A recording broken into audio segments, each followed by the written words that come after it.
сәлеметсіздер ме, қымбатты менің көрермендерім. Бүгін сіздерге мен құйрық майдың тағы да бір жасалу жолын рулет жерінде сондай да мақтанып жасалу жолын көрсеткім келіп тұр.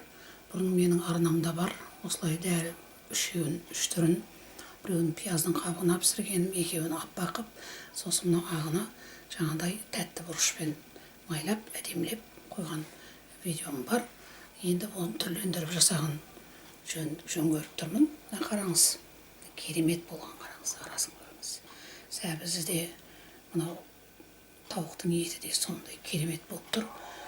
Құйрықты жегізамай жүрген отбасыңызға осылай жегізуіңізге болады. Қазір құйрық май өте маңызды болып тұр, ағзаға жеу керек. Сондықтан осыны істеріміз болып қазір жасап көрейік. Ол керемет құйрық майдан жасалатын, құйрықтан жасалатын тағамды осы қазір қалай жасалатынын көреміз. Мені қараңыз, соны жасау үшін бізге керекті заттар. Біз құйрық май алдық, 1 кило, бірақ оны әдемілеп екіге кесіп қойдық. Қазір бұл құрылғының көмегімен ұруымыз керек. Сосын мынау тауықтың төс етін алдық, оны да майдалап, жұқалап турап, осының арасына салуымыз керек. Оған сәбіз керек, бізге 3-4 сәбіз. Сосын мына дәмдеуіштер керек, қалаған өздеріңіз. Сосын мынау сарымсақ керек. Қазір мына құйрықты, сосын мына төсті ұрып алайық. Мына құрылғының көмегімен құйрық майды әдемілеп ұрып алдық. Мынау тауықтың төс еттерінде ұрып алдық. Бұларға дәмдеуіштерін қостық. Енді бізге дәмдеуіштер керек.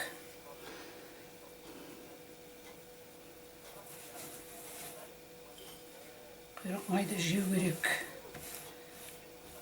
Қазіргі кезеңде өте жеу керек деп айтып жатыр. Дәрігерлер де, бәрі де. Енді осының үстіне сарымсақты қосуымыз керек. Себебі сарымсақ, құйрық май сарымсақты жақсы көреді. Сондай сарымсақты да жеу керек.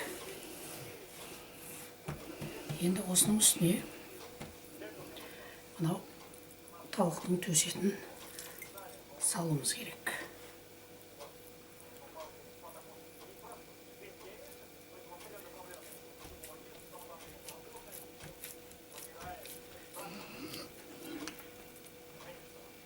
Енді осының үстіне не қосқыңыз келсе де қоса беріңіз. Мен мысалға мынау сәбізді қосқым келіп тұр. Асқабақта қоссаңыз да болады.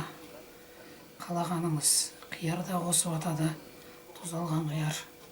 Әңгіме онда емес. Әңгіме ол мынау құйрық майды жегізудің бір жолы осы. Балаларыңыз құйрық майды бәрібір жемейді. Сондықтан осындай домалақтанған рулеттермен жейді деп ойлаймын. Осылай жегізе аласыз балаларыңызға. Міне осылай атып алыңыз. Енді домалақ болды ма бұл? Енді осы мынау марлеге, дәкеге орап алу керек. Себебі құйрық май ажырап кетуі мүмкін. Сондықтан әдемілеп өстіп орап алыңыз да, екі жағын, мына жағын бәрін байлап қою керек қазір. Міне қазанға да келдік. Пияздың лавр жапырағын, бұршақтарын салдық. Екеуін осында салдық та, біреуін мынау менің алдыңғы видеомды көрсеңіз, түсінесіз, бұл жолы мына пияздың қабығына салып қайнатып, сосын қоңырқай түске бөлуге тырысамыз. Енді бұлар қазір қайнап шыққаннан кейін 1 сағат қайнайды. Болды. Содан кейін алып көреміз. Міне қазандарымыз қайнап жатыр.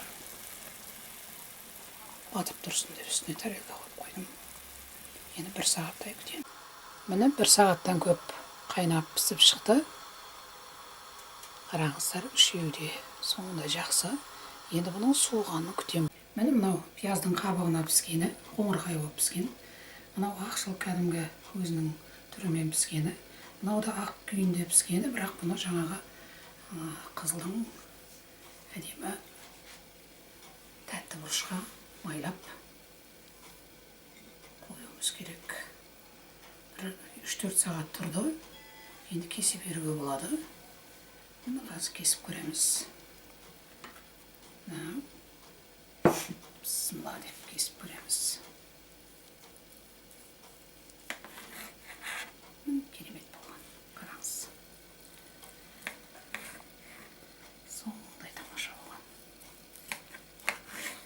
бұрын менің арнамда бардығын осындай 3 түрлі қылып пісірген құйрықтың өзі, бірақ бұл жолы құйрықтың ішіне күрделілеу пісірейік деп, ішіне тауықтың етін қостық.